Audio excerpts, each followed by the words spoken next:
I got to remember to do that.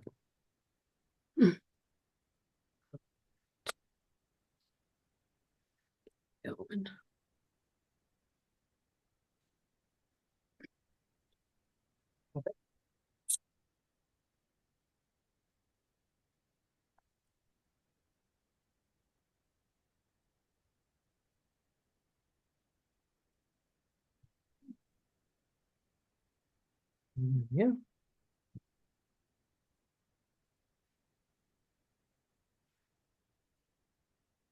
I don't see Kate on. I think she's introducing our Uh, speaker. Kevin is. Oh, Kevin is. Oh, thanks. Okay, perfect.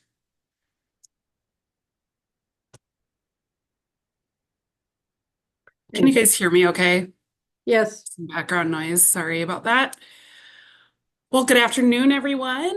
It's noon on November 11th, and welcome to your Rotary Club of Ames meeting. Please stand if you are able and join me in the Pledge of Allegiance.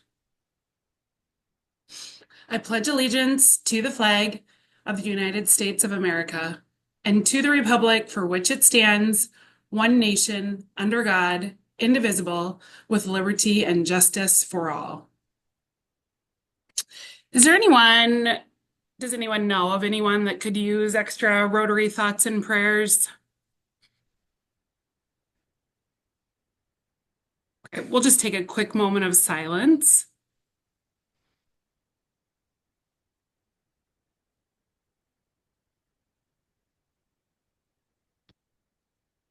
Okay, thank you. I don't believe we have any special announcements today other than Happy Veterans Day to all that have served. Obviously, honor a veteran if you can today, but definitely want to say my part. So just thanks for our freedom and what a wonderful day honoring our vets. So I'm going to pass it all on over to you, Kevin, to introduce our speaker. Right. Great. Thank you. Um, I want to introduce Chelsea Lerud as the Executive Director for Iowa Travel Industry Partners, also known as ITIP.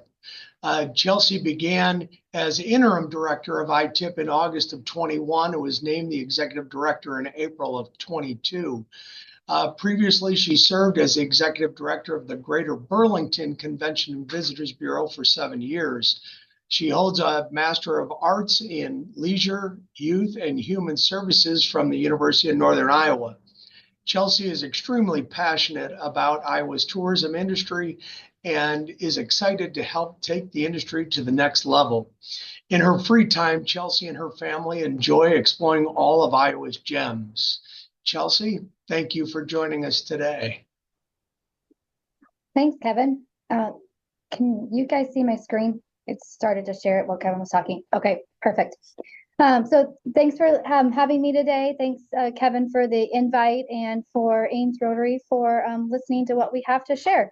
I just want to take some time today to talk about really how ITIP and the tourism economy benefits Iowa as a whole.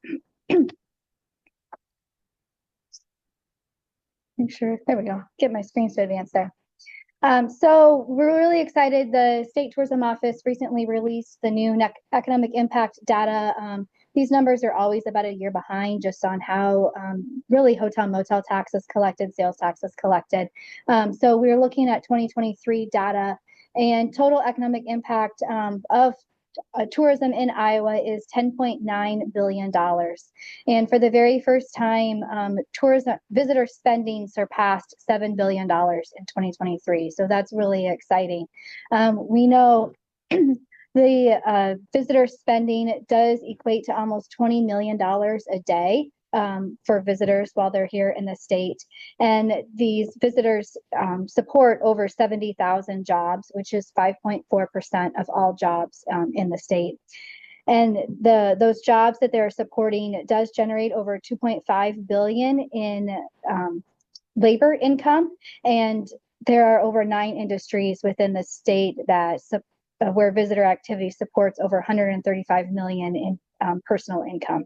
So visitors are a big deal for the state. They're bringing in lots of good things for us, which not to mention over 1.1 billion in state and local taxes. Those taxes that visitors do support and help generate through the spending within the state would be enough to pay over 19,000 public school teachers within the state. So visitors are spending their dollars, their $7.3 billion across a wide range of sectors while they're here. The 7.3 is a moderate increase of 5.1%.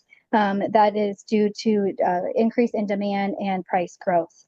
We know spending, air spending combined with declining gas prices does allow for transportation spending to reach over 1.9 billion, which is 26% of all visitor spending.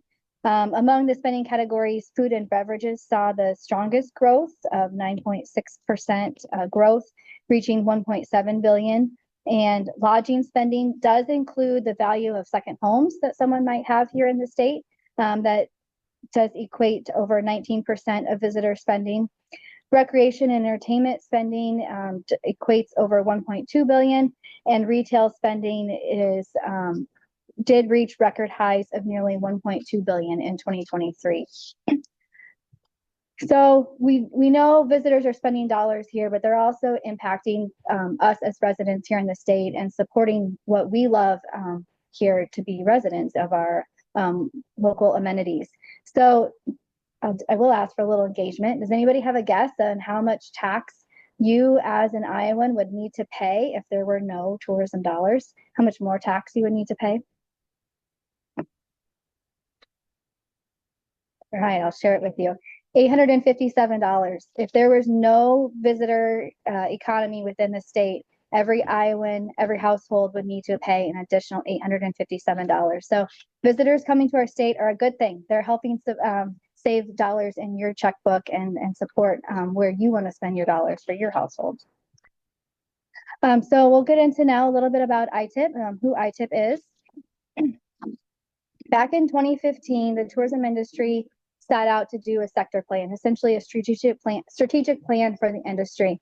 Wanted to know where to take the industry kind of to the next level, looking for growth. And out of that, one of the biggest priority was the opportunity to improve collaboration, partnerships, and expertise among stakeholders.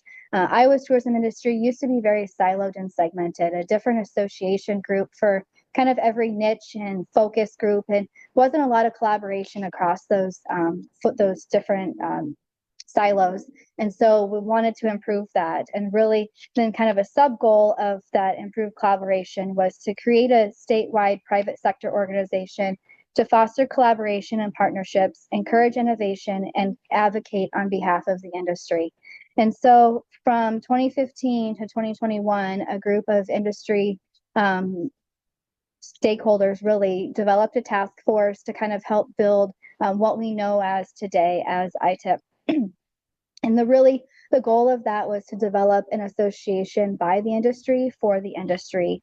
It was a dream for a long time, but COVID really accentuated the fact of the need for this new association to bring the industry together, collaborate, and really kind of see what the power of all of us working together could be. So ITIP now operates on the mission of being tourism's champion, increasing visitation and improving Iowa's economy through partnerships. Our vision is to be a united team of travel professionals providing resources to foster diverse communities and inspire travelers, with our values to collaborate, innovate, we not me, be direct, give it a chance, and lead. Really, we wanted to not just continue to do what the industry had always done, but think about how we can take the industry into the future and help elevate the state with our tourism experiences and offerings. So ITIP is also operating off a strategic plan to expand the value, really just to ensure that the industry knows that we're an association here to provide resources for them. Amplify the industry's voice, really become the go-to respected voice, especially with Iowa's elected officials, and share the good word with the media and then to encourage all partners to become involved. And to sustain the organization, really all nonprofits need to ensure that their work is sustainable. This also leads into the growth of partnerships with other facets of the industry. ITIP kind of operates on 5 key pillars: development, resources, education, advocacy, and marketing. And these are really the focus of all of the work that we do for the industry. So the development pillar is designed to nurture relationships and collaboration among industry partners and stakeholders. It's really all about kind of building the membership base and developing those relationships all across the state and across the industry. This does include vendor memberships. So businesses that want to sell things to the tourism industry are welcome to become a member and a partner. We have special benefits for them. We do work with our county partners, with especially the County Board of Supervisors, to show that support for the industry, building sponsorships, and I call them member field trips.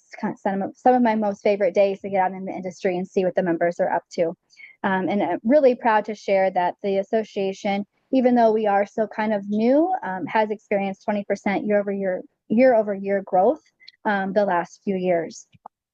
This is our current fiscal year 25 membership. We do have 128 active member organizations. Our membership is by the business. And these member organizations do represent over 500, almost 600 tourism professionals all across the state. Our membership categories are our destination marketing organization. So that's companies like Kevin's at Discover Ames, our chambers of commerce, economic development organizations, convention and visitors bureaus. Our general membership category is for our museums and our attractions. Those visitor amenities, things that the visitors like to go out and do while they're here. Lodging properties are members with us, as I mentioned, our County Board of Supervisors, and affiliate associations. So those are associations like the Iowa Gaming Association, the Iowa Restaurant Association, Iowa Museum Association. So those are all really important facets of the industry, and we want to make sure we are collaborating with them as well. Really, the goal is not to duplicate what's already being done, but if we can partner together with all of these members across the whole state, our resources can go further. One of the newest programs we were able to announce last week is the Elevate Iowa Tourism Education Scholarship.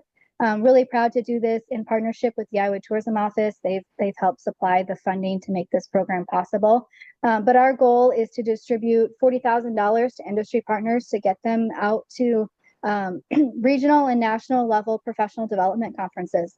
If our Iowa partners can go attend those national conferences, they're going to elevate their skill sets, which will in turn elevate Iowa's tourism industry as a whole. So if you work within the industry and you're interested, apply by December 9th, and we'll get these dollars out into your hands. The resources pillar is designed to provide technical tools to members. So some of those technical tools include our mentorship program, our online job board, online resource library, and economic impact calculator, and various research projects. The economic impact calculator is one of our most useful and beneficial tools to our members. You guys will be happy to hear we did work with Cybiz Labs at Iowa State University to develop this tool. So little Ames love here. And we are currently undergoing a refresh of the calculator with Cybiz Labs. So really, the industry prior to having this tool didn't really have a good way of determining what an ROI of an event was unless they went out and did surveys. And really, we know the way kind of employment and the workforce is right now, nobody has the capacity to go out and do those volunteer-led surveys. So we needed an easy-to-use tool. So Cybiz Labs helped us develop this tool, and it's become really successful. Over 300 event scenarios have been run through the calculator for the last 3 years, 300 scenarios per year for the last 3 years. And it's really providing our members with the chance to prove what they're doing. This data they're sharing with city council representatives, board of supervisors, elected officials, sponsors, and stakeholders in their organizations. It's really giving our members the tool to evaluate, it's also giving members a tool to evaluate should they move forward with an event. For example, let's say Discover Ames is debating on two different events for the same weekend, they can run those events through the calculator and see which event is going to have the biggest impact for Ames to decide which route they should go. Or, maybe they're both going to have a big impact, but they can say, let's move this one to another weekend instead. So the tool has been giving our members some research to go give them some data behind some of the decisions that they can make. Education pillar is designed to develop networking opportunities and statewide professional development. We're really looking to grow new opportunities, not duplicate what is already being done within the industry. So we do offer a webinar series for our members. Most of these webinars are hosted by our vendor partners. They're sharing a hot topic or a trend of the industry just to keep everybody up to date on what's going on. We do also offer virtual roundtable discussions similar to this meeting. It's an opportunity for members to hear from each other, bounce ideas off of each other, and learn what each other is doing. We're the industry of duplicating. There's no need to go out there and reinvent the wheel. So let's learn from each other and see how others are doing their thing, doing their work. We do offer iLead Leadership Symposium. It's an annual leadership development program designed for professionals no matter what stage in their career they're in, as well as our summer celebration, which is our annual meeting. There's a little bit of fun in there, but also some good professional development work as well. The advocacy pillar is designed to lead and inspire a legislative agenda that prioritizes tourism. We spend a lot of work in the advocacy space, in the legislative space, really trying to be that voice for the industry, especially with the elected officials. So we do offer an annual legislative reception in Des Moines, as well as an Advocacy 101 legislative training. We know this space can be sometimes intimidating for people, and so we want to break down those barriers and get them comfortable with the legislative process and the legislative space, time at the Capitol, and just encourage them to interact with their elected officials. We do offer 2 to 3 Capitol visits throughout the year. New this year, we're going to be hosting 2 elected official virtual forums in December, a chance to highlight our priorities with the elected officials before things get crazy in Des Moines, as well as we do conduct an annual legislative survey with our members to hear from them and make sure that our priorities align with their needs as well. So our 2025 legislative priorities will be to maintain consistent tourism funding. The industry's been blessed to receive over $50 million in appropriations the last number of years, and we want to make sure those dollars are maintained. So we're really just trying to educate the elected officials on where those dollars are going and how they're impacting their communities at home. We want to see the major tourism attraction fund being funded this next fiscal or legislative year. And this was a bill that was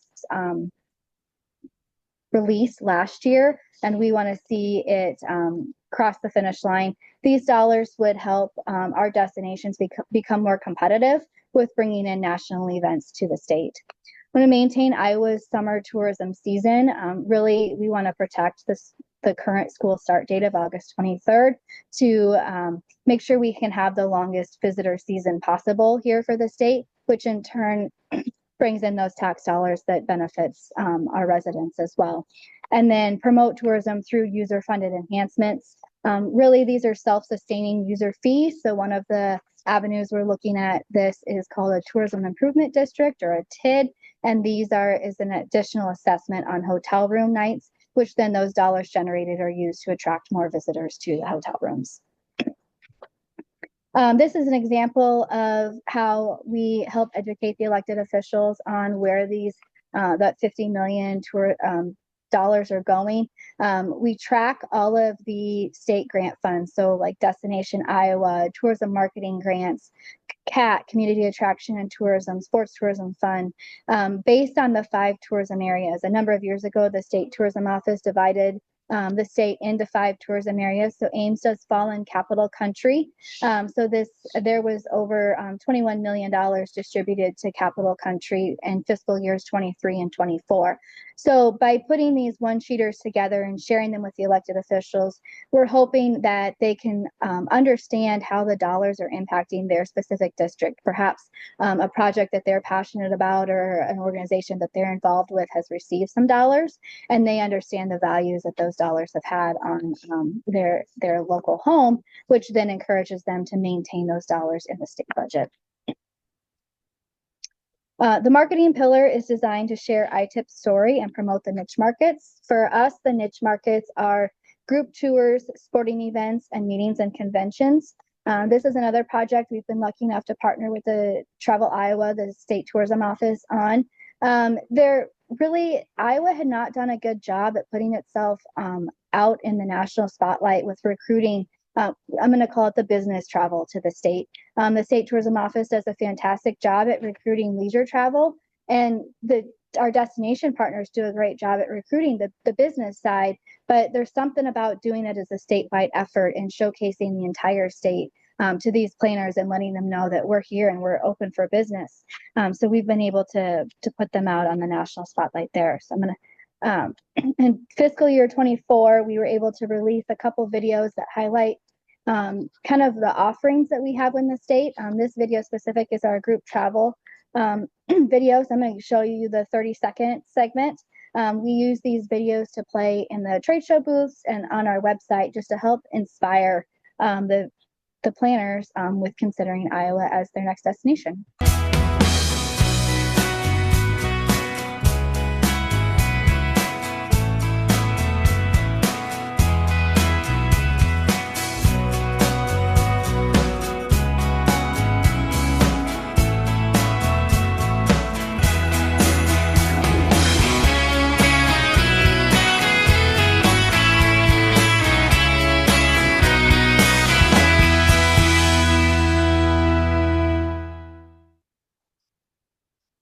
So with traveling to the national trade shows, in last fiscal year, I was able to attend 5 national trade shows on behalf of the industry and our membership. This equated to over 122 one-on-one planner conversations.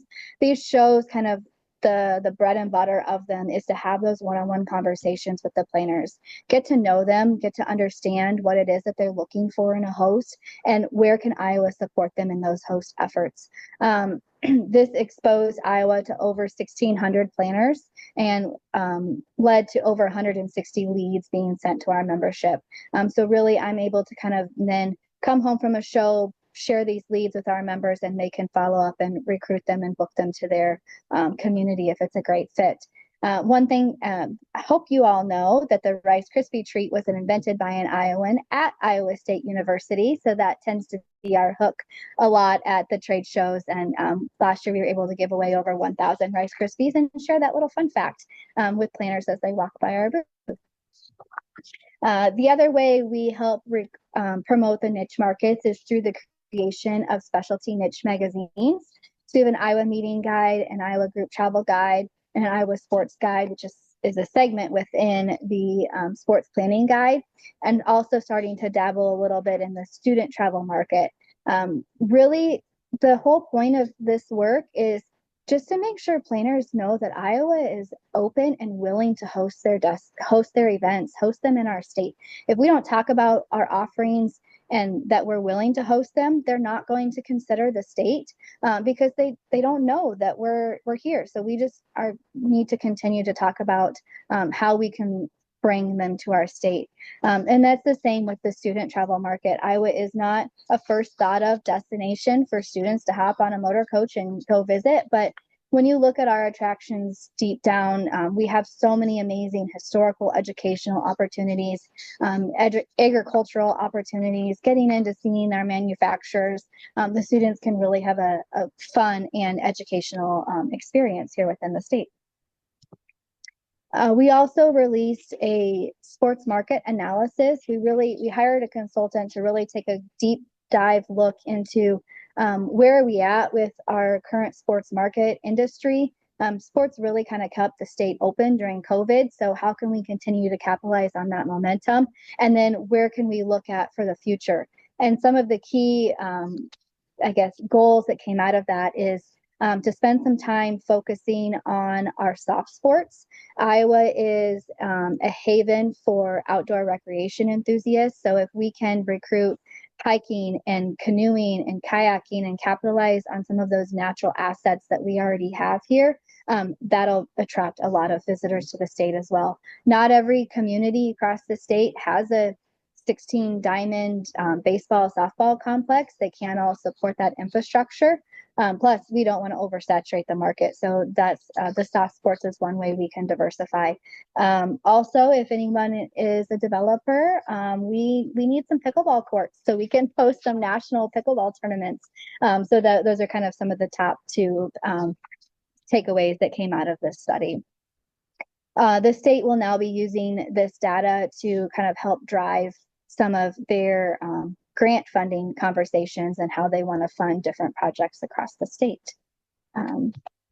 So with that, really, ITIP's all about having one vision, one mission, one voice, increasing the collaboration across the state, which in turn increases the value that tourism has to the state as a whole. So thanks for listening. Thanks for allowing me to share, and I'm happy to answer any questions.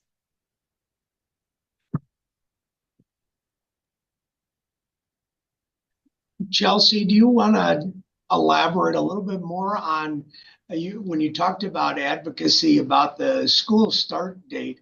You know, a lot of people don't realize that the real impact that date has and why we advocate to have as late a possible date as we can. Yeah, so actually, coincidentally enough, in 2015 as well, that's when the industry kind of got the August 23rd solidified as the date. Prior to that, the school start date law was that school had to start after Labor Day, but schools were allowed a waiver, and the industry wanted those waivers to go away. The educators want as much time as they can get in the classroom. So the compromise of August 23rd came up. But really for us, it's not just the state fair, it's getting visitors, especially from our surrounding states, to come experience our tourism amenities. As soon as schools goes back in session, our water parks, our community pools, golf courses all have to close because they lose their workforce. So that is a huge impact on driving and importing those tax dollars to the state. We want to see those, you know, Iowa kind of has a short summer season. We really only have 3 primary months. So we want to be able to capitalize on as many of those nice hot summer days as we possibly can. Although I will give a lot of credit to our state. We're seeing more amenities pop up in the winter months as well. So we do have year-round visitation.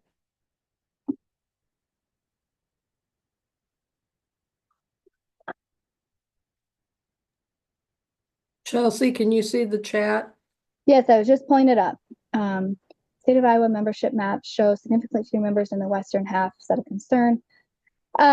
So that is true. There are less members in the western half of our state, and a lot of that is because so prior to ITIP forming, there were 3 tourism regions: Western Iowa, Central Iowa, and Eastern Iowa. Eastern Iowa was very engaged in the process of the creation of ITIP. And so their membership was kept up to date and the work that we were doing and the process that we were doing. So when the state tourism office decided to no longer fund those regions, Eastern Iowa dissolved and put their dollars into the growth of ITIP. So those members were automatically attracted to the work that we were doing. Western and Central Iowa, those regions are still operating out on their own. So we are working to educate those industry partners that we're here. A lot of them don't know that we're here and we're an option for them. So we're working on that education, and they will decide if we have the benefits that support the work that they are doing. And I see there's a question here: the state of Iowa not having a major airline hub, a big hurdle to overcome. Yes, that is a hurdle, especially with the meetings in the industry. We have to sometimes be strategic with the destinations that we offer as options for meeting locations because of where our airline services are, larger airports are. But we are a very well drive-to state, so a lot of the work that we recruit is road trip travel. People are driving in for our meetings, so it's a hurdle, but it's not a barrier, I would say.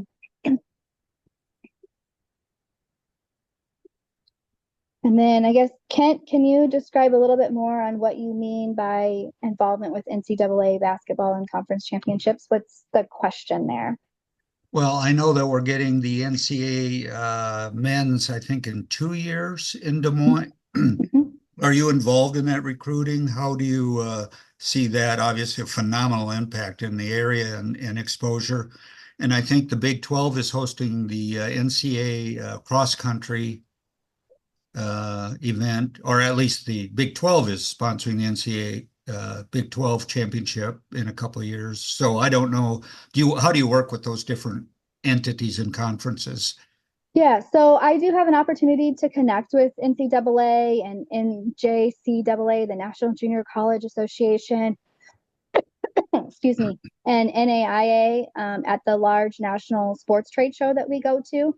They are organizations that we have one-on-one appointments with. So they are hearing about the offerings that we have in the state. But I then give the credit for the actual booking to the destination. So Des Moines has been really big in building that partnership with the NCAA and highlighting that they can do it. They can be successful. This is now the third time that they've been secured for the tournament. So really, it's all about once we get them here once, prove that Iowa can handle the work and they're interested in continuing to come back.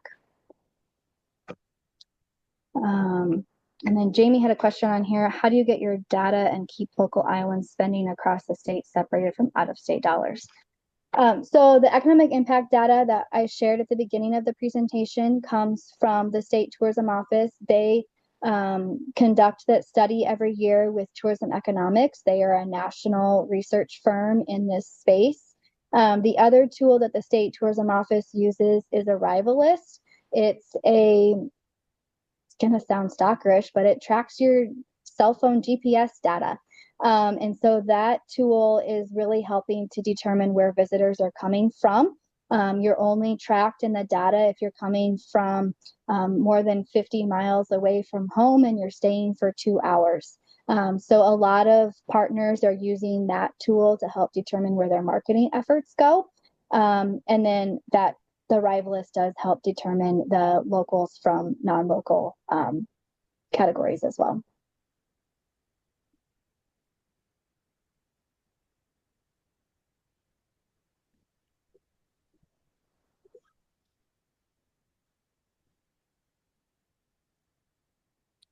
Okay, I think that was all the questions in the chat. Those are good questions. Great presentation, Chelsea. Thank you so much. Really interesting.